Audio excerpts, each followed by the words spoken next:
காஷ்மீரை தக்க வைத்துக் கொள்வதற்கான தகுதியை பாஜக இழந்துவிட்டது என்பதை இது காட்டுகிறது. 370 ஆர்டிகளுக்கு பின்னால சமீபத்தில் அமித்ஷா செல்லும்போது என்ன சொன்னார்? சமீபத்தில் அமித்ஷா போகும்போது சொன்னார், இனி இங்கு எதுவுமே பண்ண முடியாது, இனி தீவிரவாதிகளுக்கு பெரிய சிக்கலாகி இருக்கிறது.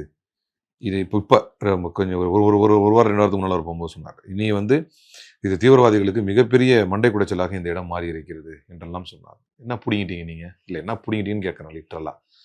நான் சொல்கிறேன், சுட்டவர்கள் யார் இருந்தாலும் அவன் முஸ்லீம் மைராண்டியோ இல்லை எந்த மைராண்டியோ எவனாவனா இருந்துட்டு போட்டான், சுட்ட அனைவரையும் நம்முடைய கரங்களால் அவர்களை சுடுவதற்கான வாய்ப்பு கிடைத்தது அரசு அனுமதிக்குமே. ஆனால் ஏன்னா அதுக்கு மேலே எக்ஸ்ட்ரீமாக போகிறது சட்டம் அனுமதிக்கலை. அதனால் நான் அதை சொல்கிறேன். எனவே லிட்ரலி தே ஹவ் ஃபெயில்டு. நீ சும்மா இருக்கிறவனை தூண்டி விட்ட மாதிரி எல்லாம் பண்ணிட்டு நாங்கள் அமைதியை கொண்டு வந்துடுவோம் அப்படின்னா, இதற்கு முன்னால் சத்யபால் மாலிக் சொன்னதை நான் மீண்டும் நினைவுபடுத்த விரும்புகிறேன். 40 சிஆர்பிஎஃப் வீரர்கள் புல்வாமாவிலே தாக்குதலுக்கு உள்ளானது. அதற்கு முன்பாக அரசிடம் அதற்கான உதவியை அவர்கள் கேட்டு மெயில் எழுதிய போது அந்த மெயிலுக்கு ரிப்ளையே பண்ணாதது.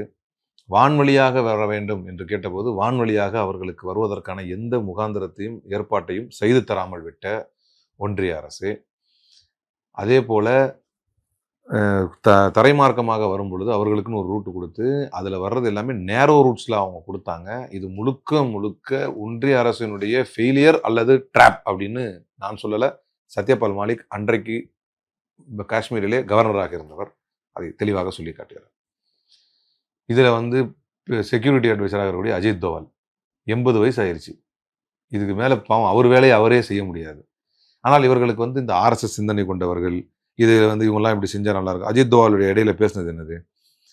You do one more Mumbai and you lose Balochistan அப்படின்னு சொன்னார். பிடிங்கிடுவாரா?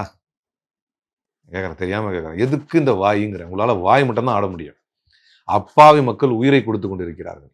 உயிர் பறி போயிருக்கு. எல்லாத்துக்கும் மத சாயத்தை பற்றி பெண்ணத்தமா திரும்ப பேசுவானுங்க. இந்த எச்ராஜா மாதிரி கக்கூஸ் கிறுக்கர்கள் கிறுக்கி வச்சிருக்கிறாங்க. முஸ்லீம் தீவிரவாதிகள் புடுங்குங்களேன்டா. உங்களால் என்ன செய்ய முடிஞ்சிருக்கு? இது வரைக்கும் என்னத்தை நீங்கள் கிழிச்சிங்க?